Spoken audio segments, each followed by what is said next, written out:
How's it going, everyone? So today we have two pressure washers that I think are pretty much going to resemble what you would find in a residential home. We have a fairly large one and a fairly standard one. If you have anything smaller than these two, that would also work. Don't worry. Bigger, that could be a problem. But we're going to talk about why your pressure washer isn't making pressure. So go ahead, sit down, grab a drink, and let's get started. Now, you need to stay tuned to the end because I'm going to give you sometimes a pressure washer pump is just too far gone. And we're going to go over that. But I'm going to give you my criteria at the end to determine whether or not you should or should not replace the pump or even just the whole machine if these fixes do not work for you. So stay tuned for that, and I'll be able to save you some time and money. The first things first. When you talk about the flow of water, that machine right there is what you would probably see in most box stores. This one too as well, but it's going to be a little bit more expensive and majority of people won't need it. But both of these have a minimum gallons per minute that you need to give it. That one is 2.5. It says 2.4, but I actually upgraded the pump after it blew. This one I think is 3.5 or maybe 4, probably 3.5. So what you need to do is you need to make sure you're giving it enough water. If you have a private water system or anything like that, you very well might not be getting enough water. Get yourself a bucket with the hose that you are going to be providing the water with. That's important because if you just do it directly from your faucet, your hose very well could have a plug or something in it. So with the hose, pour some water in a bucket and time it. Now you need to figure out how much water. So if you have a 5-gallon bucket, figure that out. I personally like doing 1 gallon at a time because I can then multiply that out. So measure the time. Let's say, for instance, you can do 1 gallon every 12 seconds. Well, that is going to be a little over 4 gallons a minute. That would work. That would work from that hose. So you should be good to go over there. So very beginning, make sure you're giving it enough water. If that doesn't work, where you connect the hose, usually there's a little screen to prevent it from getting debris and whatnot in the pump, because that would just ruin it almost instantly. So check the screen. If yours has a screen that's full of dirt and junk, then you probably just have a flow issue, but not coming from the hose, but it's not able to go into the pump. It's probably a good idea to clean that screen anyway, at least once a year, or at least after about 20 to 25 hours of use, maybe less depending on if you don't have clean water, and then go from there. If your screen is clean or you cleaned it and it's still having the problem, then we're going to go into the next one. That's going to be the unloader valve. Now, each one of these machines is going to have a little bit of a different unloader valve. Let me show you these. And the majority of you are going to have something like this. Very common. This other one's pretty much overkill unless you really need some power, but this one's pretty common.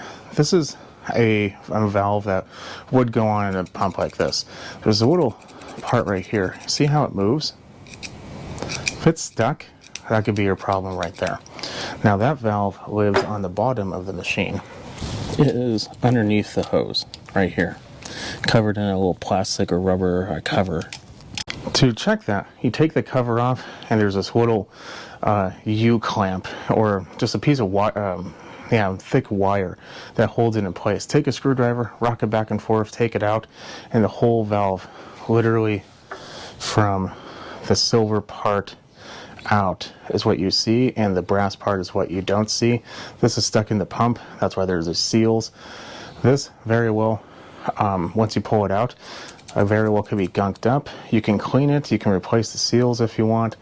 These are not too expensive sometimes, so what you very well might do if you're having problems with it being stuck all the time is you could just buy a new one. In addition to that, the port that comes out, you need to make sure it is clean. If there's a whole bunch of white corrosion in there, or dirt, or there's a whole lot of just flaky nonsense, that's not usually good. You can try cleaning that out. It's not going to be super easy, but it's worth a try. Clean it as best as you can, including the unloader, and then put it back, install it. Whatever you do, don't really mess with any of the adjustments on here, because that could be a problem. You could be over pressurizing, or you could be lowering your pressure even. So don't really mess with it, but clean it to the best of your ability, and then put it back in. Give it a try, and hopefully that works. Now, on this one, it's actually going to be right here. Some of these larger ones you can replace or repair, but the ones that you can't are going to be completely built into the pump, and that's kind of like this one. You know, you can take it apart as best as you can and give it a good cleaning. Same principle. If there's a lot of junk in there, you're going to want to be very vigilant. Make sure you don't scratch anything. It's brass usually or aluminum, and it's just going to be a bad thing if you were to damage it, because any type of scratching is just going to be a place for water to escape and leak, causing lower pressure anyway, and you know, you pretty much just broke it for free. So don't do that. Now, you did all that, but you still have low pressure. What do? Well, you need to look at your engine too. These engines should be running at 3,600 RPMs. So if you notice when you first got it that it kind of sounds like it's running slow, that very well could be your problem. You could have engine issues. These are both Hondas, but almost all the machines that you find out there will be overhead cam or overhead valve. Unless you have an older one, it might be a flathead engine, in which case you need to check the valves. But check the valves, those are usually the common location. If it's running, but you notice it's just running poorly, you want to maybe check out a couple of my other videos and see why exactly your engine's running poorly. But do the basics, air filter, make sure there's no water in the carburetor, which is a big thing for these because you are working in a wet environment. Your engine very well, especially if this happens when you use it for a little bit of time and then it starts to get weaker and the pressure gets lower, very well could be the engine. Air filter could be saturated water. Perhaps the engine, when it gets warmer, will just lose power because of valve issues, stuff like that. So check, make sure your basics are there, and at the very least, every single carburetor on these machines will have some type of bowl, or excuse me, a nut on the bottom of the bowl. On this one, it's right here and right here. There's two of them on this one. And it should be the same on that one as well, and all of them will have it. But make sure what you do is you turn the fuel, you leave the fuel on for a moment, get yourself a cup or something, go in the bottom, crack that open, not all the way out, just open for it to drain out. Now ideally you do the lowest point on the carburetor. Some of them have a second drain plug, but that's not very low, and it still has a little bit of on the bottom. That very well could be all water. Do it from the lowest one, drain it all out. Once you get a decent amount of fuel out, check it, turn the fuel off, let it all drain out, discard the fuel that you have in there, and then get a clean cup and do it again. And what you're looking for now is you're looking for water. If you had water in the carburetor, it should be cleaned out. But at this point in time, when you do it again, you get your second cup, it will, if it has water in again, then what you most likely have is water in your tank. And what we have to do is completely drain the tank, dry it all out, put it out in the sun for a day or two with everything open, carburetor too, take the bowl off, all that, get it nice and dry.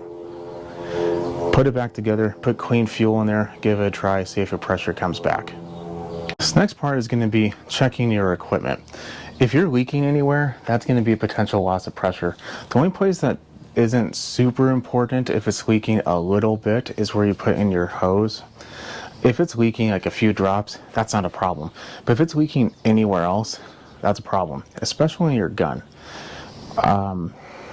If it's leaking at the fitting, clean it, put a new seal, whatever you need to do. Sometimes in the handle, it likes to, get old.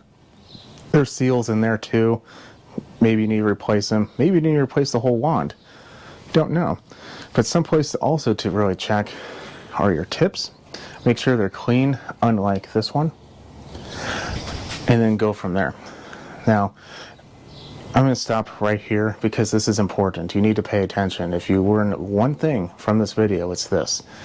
If you turn on your pressure washer and your tip is in and your wand is on and the water is on and everything should be running correctly and the engine's good, and you actually see the hose kind of get starts moving when it first turned on because there's pressure building in the hose, but you pull on the trigger and nothing's happening, you need to stop.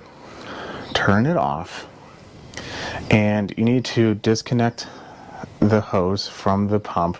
What you have, more likely than not, is a blocked tip. And that is dangerous because this could be pressurized with water. And if you take that tip out, and especially if it's facing you, do you ever watch those videos online of people taking like springs off of their suspension? That's exactly what this will do. It will just ricochet right up into your face. Don't do that. So take the water away. You'll get sprayed, probably a decent amount, but it won't be dangerous. Now, I'm not talking about the hose for the wand. I'm talking about the hose from your house or wherever you're getting your water. Try to get as much water out of it as can. Next, you need to remove the tip. Aim it away from you, preferably in a safe location. More likely than not, you should be able to remove it right now because a lot of the water kind of escaped, but there could be still more pressurized water in your wand. And remove it, clean the tip, just do not face it at anything. Aim it at your grass, whatever you want to do. Anything that potentially, if it were to get struck, will not damage it. And you won't just go off into oblivion and you'll never find your tip. So I personally like to take like a trash can. That one has been used a few times. I have a few towels, put them in there, pop it real fast, and then it goes in and it should be fine. Don't aim it at yourself or anyone. Kids, dogs, people trying to sell you stuff, whatever, don't do that. Okay, now that we got that out of the way, the wand and the tip, if it's restricted in any way, that could also be a problem. So check, make sure nothing's leaking, make sure everything looks like it's flowing well, and if it is, and it still doesn't have pressure, well, if you have a pump like this, it very well might still be the unloader valve, but you could be wasting your money. Let me explain why. There's something that caused that to be corroded, obviously water, but there could be more corrosion in your pump, and that corrosion could be causing this. You can find seal kits and everything for these pumps sometimes, but they're usually, they range from like $15 to like $50, $60. And at that point in time, I can replace this pump right now, $67. These pumps are not expensive. I know what you're going to say, that's just a cheap Chinese pump, but that's what's on this machine already.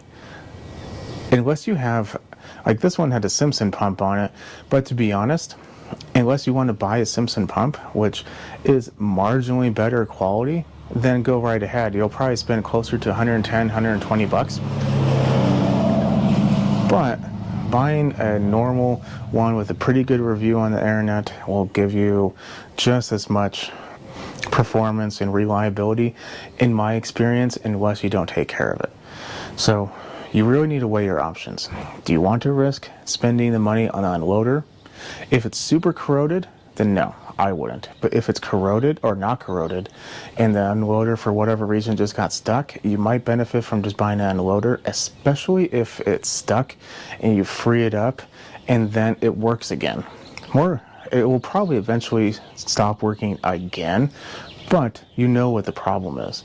If what you try with the unloader doesn't work, it's probably not, I mean, it's probably like 5% of the reason or possibilities of it not creating pressure. So what's the point? Don't do that. Buy yourself a pump. I have plenty of videos on how to install pumps. Go and watch those. But that's just my recommendation. I don't like to reseal these. I don't like to do pretty much any of them or anything with them except replace the unloader valve if I think it's going to work, because they are cheap, they're easy, and it probably is even easier to replace it than it would be to clean it out thoroughly or rebuild it, because you still have to take it off, you still have to open it up, you have to do the oil. Some of these, you, like I said, you can't. Majority of them you can't, but sometimes you can buy the seals. You have to look up your particular model. That's just my recommendation. Buy a new pump if none of this that we went over is working. And your engine's running. Like I said, engine is a pretty big important thing. This one, however, though, is a little bit more of a complicated story. These are not cheap. I think the cheapest one I found is roughly $240. So $240 is not necessarily cheap. However, they do sell rebuild kits for these pumps. They are more accessible to be repaired and taken apart. They're not usually sealed. I mean, so you can potentially do it. But this is my criteria. If there's a lot of corrosion in there, don't bother. In addition to that, if it's leaking and not at a seal point or where two objects meet together, like for instance, if the gasket's leaking, that's fine. Probably is going to be okay. If it's leaking in a random place where you can't find it, more likely than not, it has a crack. And that goes for this one too. If you see a crack anywhere, stop. Just don't even bother, replace it. But if you see a crack on this, stop, don't even bother, just replace it. These castings of aluminum are horrible. You're not going to be welding it shut. Cracks like to just keep on cracking when you start welding. You can drill it out. You can do all of the stuff. And you'll always will have a problem. Don't bother, replace the pump. Now, if you look inside and you see very little corrosion and the seals just look really dry and cracked, by all means, go ahead and try to do the kit. The kit is usually like 60, 70 bucks, maybe more depending on the kit and the pump. But it's a lot cheaper than buying a new pump. Now, you need to weigh that option, because if you don't do that, or if you do that and it still doesn't work, well, then you wasted your money. So do you want to spend the maybe almost half of what a new pump is to just keep your old one? Now, the $200 mark is the cheapest one. If you go OEM or the pump that came with this machine, it's probably closer to $400. Maybe a little higher, a little lower, depending on the pump itself. So you need to weigh those options. An $80 kit on a $450 pump that could get it working again, in my opinion, it's not that bad of a deal. But if I open it up and see a lot of corrosion, because that corrosion came from somewhere and it's not going to seal right. I can clean it all day long. The seals will just probably not work, and if they do work, not work for very long. It needs to be basically, the only reason why I would be doing that is if I see there's a bad seal, or I see there's like these little squishy things. I'm trying to remember the name of them. I'll throw the name up on the screen. If I see that one's broken or something of the sort, then yeah, I might do that. But if I see anything that's corrosion wise or cracked, instantly stop, toss it, junk it.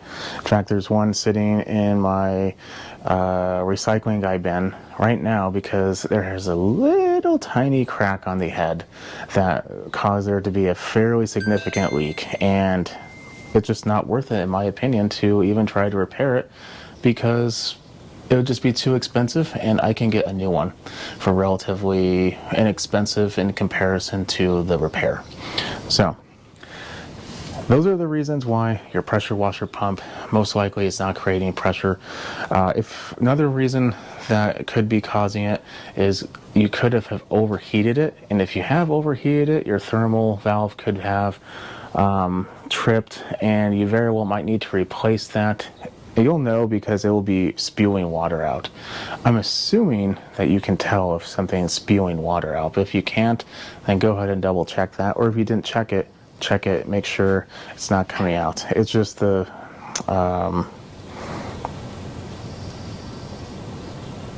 let me see if I can find it. On this machine, it's right here, and on this machine, it's the black piece. Well, the black piece that's connected to the brass. So make sure nothing's coming out of that. If it is, you might need to replace it. Overheating a pump is not as hard as you would imagine. If you let this thing run for a couple minutes with no water going through it, with the engine on, and you're just chilling there having a beer or talking to your neighbor or whatever, you can easily do that. Don't do that. If you are going to be not using it for more than like 15-20 seconds, just turn it off and turn it right back on. This isn't that hard to turn on. And if it is hard for you to turn on, then I would suggest you always have a friend with you. Don't do that. So these are going to be the most common reasons for both of these style of pressure washers why you're losing pressure. If you have any questions on this, feel free to comment below. If you need personalized assistance, become a member for a couple bucks a month. I do personalize the repair with help with you, and I'd be happy to help. But with pumps, I'm more likely not. I'm just going to sell myself short on this one. I'm going to tell you, if you tried what we did today, I'm just going to tell you to replace it. But for other things too, keep that in mind. I'm going to go ahead and leave it at that. Follow me on Instagram at SmallEngine101. If you like what you see, keep watching, subscribe. If this helped you out, leave a thumbs up. It definitely helps me out. And I'll catch you in the next video. You have a good night.